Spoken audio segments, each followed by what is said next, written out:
All right, let's jump right in. Today, we're diving deep into one of the most fascinating intellectual showdowns of the last 100 years. We're talking about two completely different, competing visions of God. And each one was designed to solve this massive crisis in modern thought, and each one takes us down a totally different road to figuring out what ultimate reality is all about. So let's get into it. So, what's at the heart of all this? Well, it really boils down to this one huge question. As science started painting this picture of the universe as a place of cold mathematical laws and, well, purposeless forces, this giant gap opened up. People started asking, okay, where does God fit into all this? Where does meaning fit? What about our own consciousness? And that very question is what pushed these two incredible thinkers to come up with their own answers. Before we get to the philosophers themselves, we got to understand the problem they were trying to fix. And it's a big one. They both looked at the modern world and basically said, something is seriously wrong here. They diagnosed the same sickness, a deep fundamental split in how we even think about nature. This is where the philosopher Alfred North Whitehead comes in. He actually gave this problem a name. He called it the bifurcation of nature. Think about it like this. On one hand, you've got the world of science, right? It's all just particles, forces, equations, colorless, silent, no inherent value. But then, on the other hand, you've got the world you and I actually live in, the one with incredible sunsets, with love, with a sense of right and wrong. Whitehead and Smith both argue that the modern world just tore these two realities apart. And in that split, there was no room left for God or meaning or anything that makes life worthwhile. So here come our two main characters. We have Alfred North Whitehead and Wolfgang Smith. And both of them looked at this bifurcation and thought this is an absolute disaster. But, and this is the crucial part, their solutions were polar opposites. Whitehead's plan was like, okay, let's build something totally new, a brand new system of thought that could bring everything together, physics, evolution, our own experiences, all of it, into one big cohesive picture. Smith, he went in the completely opposite direction. He said, no, the problem is modern science's philosophy. His solution, ditch it, and bring back a much older, traditional way of seeing the world. So you've got one crisis, two brilliant minds, and two paths that could not be more different. All right, let's start with path number one. This is Whitehead's path, the revolutionary one. And believe me, it leads to one of the most mind-bending and original ideas about God that you'll probably ever encounter. Now, to really get Whitehead's God, you have to do something radical. You have to take one of the oldest ideas in all of philosophy, the idea that the world is made up of solid, static things, and just toss it out the window. For Whitehead, that's an illusion. The most fundamental thing, the bedrock of reality, is process. It's change, it's becoming. The universe isn't a pile of stuff, it's this incredibly dynamic web of tiny, momentary events. These little flashes of experience that are constantly popping into existence and then fading away to make room for the next. And this is where it gets really wild. Think about it. In almost every tradition, God is the big exception to all the rules, right? He's outside time, he never changes. Whitehead comes along and says, nope. If process is truly the most fundamental thing there is, then God can't be exempt. In fact, he has to be the best example of it. God, for Whitehead, is also a process. He's in time, he's related to the world, he's changing. This is a huge, huge break from tradition. So how in the world does he solve that age-old puzzle of a perfect, changeless God interacting with our messy, changing world? His solution is frankly ingenious. He suggests that God is dipolar. He has two natures, two poles, that are distinct but totally unified. One side of God is eternal and unchanging, while the other side is right here with us, temporal and always changing. So let's break that down. These two poles have names, the primordial nature and the consequent nature. You can think of them as God's vision versus God's experience.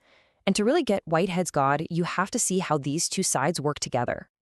Okay, first up, the primordial nature. This is the side of God that's eternal, it's abstract, it's totally unchanging. You can kind of picture it as this infinite library of every single possibility that could ever exist. Every idea, every form, it's all here. And its job is to be the principle of order for the universe. For everything that happens, this side of God offers a lure or an aim towards the best possible outcome, towards something new, something beautiful. It's why the universe isn't just random chaos. But, and this is key, it's just a vision. It doesn't have any concrete reality on its own. And this is where the analogy of a symphony really hits home.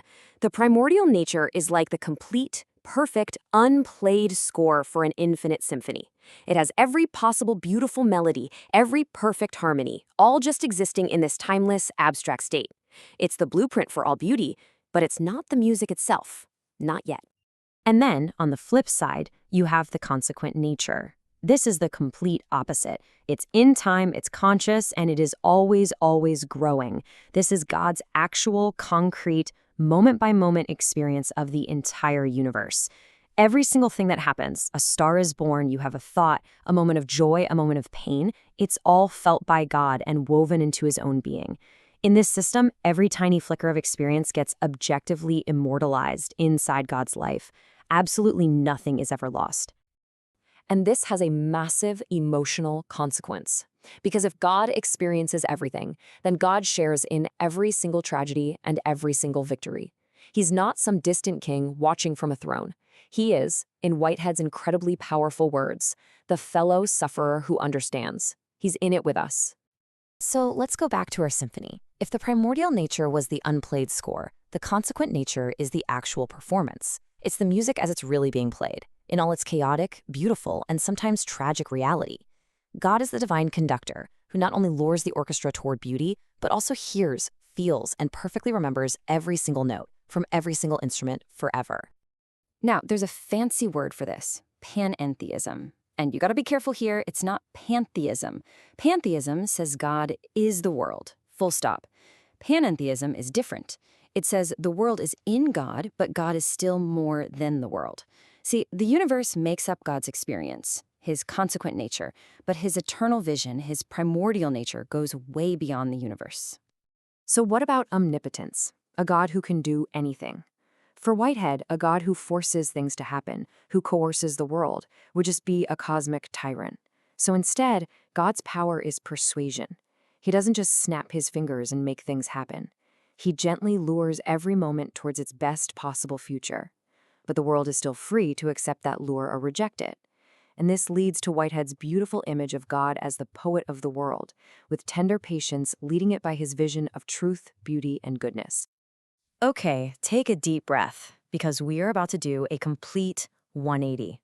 We're leaving Whitehead's modern, dynamic system behind and jumping over to Wolfgang Smith's revival of ancient traditional metaphysics.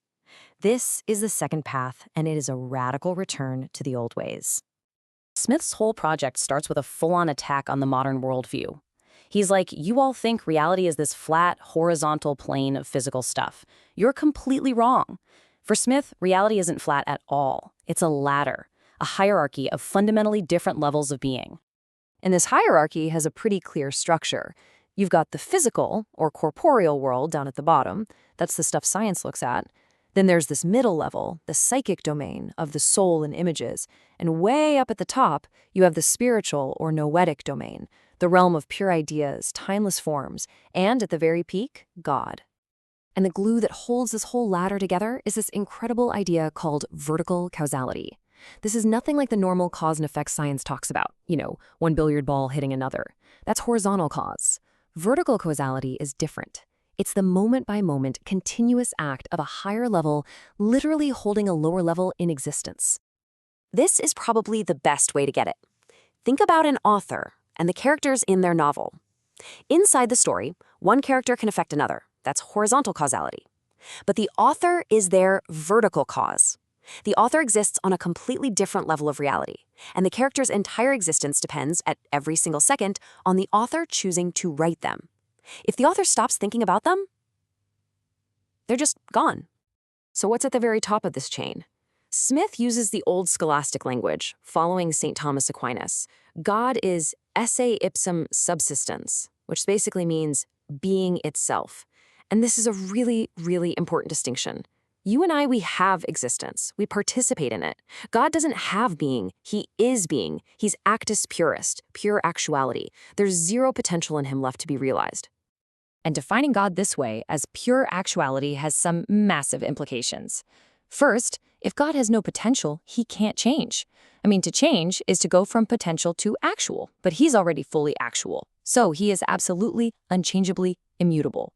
Second, he's perfect and simple. And third, he has to be radically transcendent, completely outside of and above the world he creates. For Smith, putting God in the world, the way Whitehead does, is just a massive philosophical mistake. And this just hammers home how completely dependent everything is on God in the system. The universe doesn't just need God to light the fuse at the beginning. No, it needs God's continuous act of vertical causality at every single microsecond just to exist at all.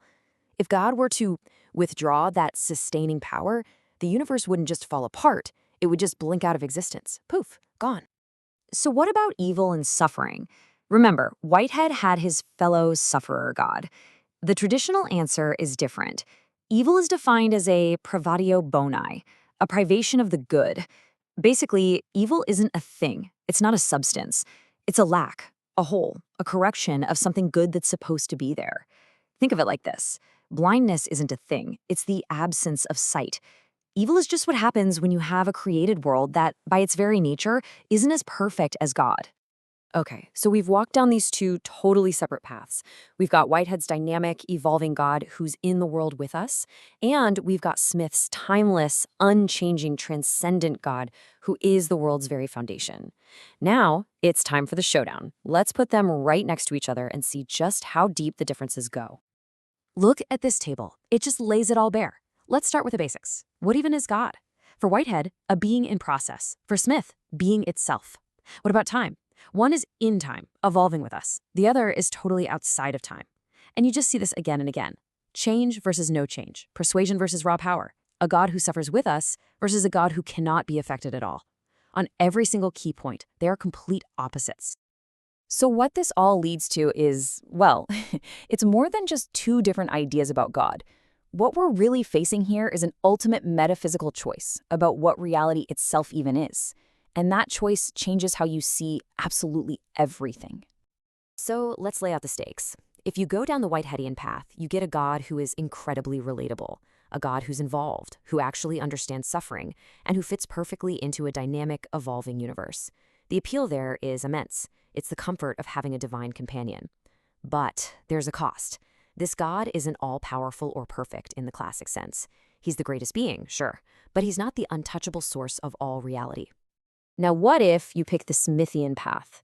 What you get is a God of absolute stability, the unshakable bedrock of all reality, the only real answer to that ultimate question, why is there something instead of nothing? That vision provides a kind of ultimate security. But again, there's a cost. To a lot of us today, this God can feel really distant, static, and maybe even disconnected from the messy, painful reality of our actual lives. I don't think there's a better way to wrap this whole thing up than this analogy right here. It just captures the choice perfectly.